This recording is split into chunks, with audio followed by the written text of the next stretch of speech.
Welcome back. You're watching AIM Agenda. The major parties have long traded barbs over whose energy and climate plan is better. For the better part of really 2 decades, there has been very little bipartisanship on the matter. Right at the core of the debate, Australians are wanting one thing: cheap and reliable energy. So, as he put it yesterday, have you heard about the shock jock that's made quite a transition? Joining me now is former journalist Chris O'Keefe, who's now a national spokesperson for the Clean Energy Council. Chris, welcome to the program. Wow, what a transformation. G'day, Laura. Thanks for having me. Indeed. It's great to have you. Why? Well, I just thought it was important for Australians, because I've spent my whole career just cutting through political jargon, as you have, and trying to just bring people the facts of the matter. And the more I looked at it, the one thing stood out glaring to me, and clean energy is the obvious path for Australia to take for a whole bunch of reasons. Now, I'm no environmentalist by any stretch of the imagination, but I'm definitely a pragmatist, and as I wrote in the article in the Sydney Morning Herald, I'm a patriotic Australian, and if you've got an industry that is supplying 40,000 jobs to tradespeople, concreters, electricians, truck drivers, crane operators, this isn't a theoretical figure. This is going to happen in the next 5 years. This is the here and now. This isn't 15, 20 years off. This is the here and now. They're great paying jobs and can sustain people in the suburbs and towns of Australia for many generations to come. And I just reckon that's a good thing for our country, and that's why I'm advocating for them. Yeah, OK. Well, let's talk about that, because clean energy and how you get that clean energy. I mean, Peter Dutton's talking about nuclear. It's unequivocally clean. Of course, the government is talking about renewables in terms of wind and solar. But the government has long claimed that clean energy like that, renewables, are cheaper. If that were true, why have our power bills gone up by about $600 in average, since they promised they will come down $275? Well, that's probably one for Chris Bowen, but what I can tell you is you're probably better off interviewing Vladimir Putin out of Russia to see the bill shock that we've received over the last couple of years. As we know, gas is a major part of the energy mix. Australia's energy system is a bit like a plug-in hybrid car, right? It's electric until you need a bit of gas, or in the hybrid car situation, a bit of petrol. And what we saw was something like $6 a gigajoule. That was the price of gas. Putin invades Ukraine, it goes up to $20-odd a gigajoule. Now, that was one reason. The other reason is we've got an ageing fleet of coal-fired power stations, and they still provide, in excess of 50% of the energy mix in this country. And if you are spending a huge amount of money trying to keep these things afloat, plus you see unplanned outages, well, that means there's less supply in the system and our power bills go up. So that is what we've seen. But just ask the CSIRO. Their Gen Cost report was pretty unequivocal. Clean energy is by far and away the cheapest form of electricity for Australian households. Yeah, sure. But Australian households keep on hearing that, and they're not seeing it when they get their bills, Chris. You know that. You remember that from Talkback. People are tearing their hair out and keep on being told that renewables are cheaper than coal. Coal's still the price setter here, so we really need to level with people, don't we? Yes, renewables might be cheaper eventually, but we've still got to spend billions and billions of dollars on getting the transmission lines. I think we still need around 10,000 kilometres of transmission lines. We need 5,000 and 1,300 kilometres already underway or being built. And I think these transmission line companies and the networks, I think they need to deal with Australian communities a little better than they've been doing, and work with communities, because the fact is we need this stuff. Now, if you want to insulate Australia from global shocks, well, shouldn't you build domestic product? And domestic product is clean energy solutions, wind, solar, pumped hydro, firmed by gas and batteries. Then we're not worrying about conflicts on the other side of the world affecting our power bills. And the truth of the matter is this: our coal-fired power stations, we've got 18 of them, and more than 60% are more than 40 years old. So what are we to do with it? Are we just to throw money at them incessantly to try to keep? It's like trying to keep an old.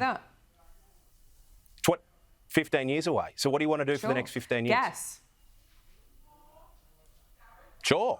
and gas is a key part of it. But the more renewables we have, the less we are relying on the gas prices that are set on the other side of the world, i.e. Putin's invasion of Ukraine that took a whole bunch of gas supply out of the system, putting an enormous amount of price pressure on us here in Australia. So gas is expensive, but it is critical to the transition. Now, nobody is saying that gas is not part of the energy mix. Of course it is. But the more clean energy we have in the system, the less we rely on gas and the less often we have to pay that global price. Isn't that a good thing? Well, sure, but you'd have a moratorium here. Chris Bowen, I would even note, late to the party, but has said, well, gas is going to be the transition fuel. But Chris, you're talking about renewables and still them being cheap. Isn't it more true to say renewables will eventually be cheaper after we spend billions of dollars on the transmission lines, but right now they're not?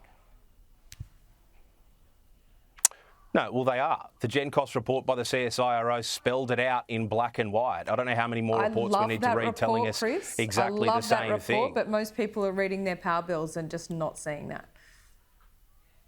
Yeah, well, sure. And they should be told the truth. And they should be told the truth that the power bills have gone up because we've got an ageing coal-fired power fleet, we are seeing outages which cause supply issues in the market. And we've got bill shock from Putin invading Ukraine. So if you've got less supply in the global market, and for some unknown reason we play a global price in gas, and I think Australians all scratch their heads on that one, but we do. That's how it is set up. The more clean energy we have in the system, the less we will have to rely on that stuff. That is the truth of what is going on.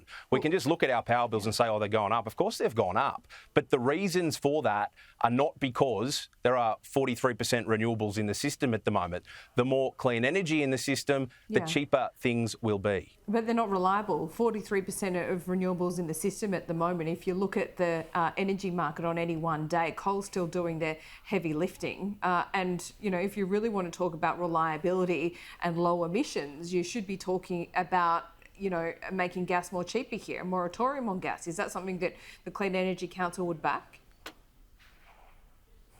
Well, that's something up for the government of the day, be it Peter Dutton or Anthony Albanese, to decide. That's not up for an industry body to decide. But what is incontrovertible is batteries and gas are part of the mix. But when we have more clean energy in the system, with batteries, with gas, it firms up that reliability. The days of baseload power are over. And also, nobody is talking about having 100% renewables in the grid. Nobody is talking about that. And as we transition away from what is a baseload system to what we've got at the moment, well, that will see power bills not necessarily go down, but it is certainly the cheapest form because we're in a situation where we've got a choice, right? Do we choose a more expensive generating fuel, or do we choose the path that we're already on and just continue to go? Look, I've got to tell you, it feels pretty expensive at the moment when you're getting that quarterly bill, and that's even with this kind of artificial subsidy that the government has, you know, put in place. I wonder what they'll do in the lead up to an election, but it's going to get very interesting indeed. Chris, I didn't think this would happen, you know. This is quite surreal, me having you on the program today, but certainly a welcomed addition. Great to see your face. And you, Laura. Bye-bye. Earlier on the program, I spoke to the Chief Executive of the Business Council of Australia, Bran Black, who commented on the Trump administration's decision to withdraw from the Paris Agreement. He's taking the David Littleproud approach on this one. We're very supportive of sticking with our commitment to net zero by 2050, sticking with our commitments with respect to the Paris Accord.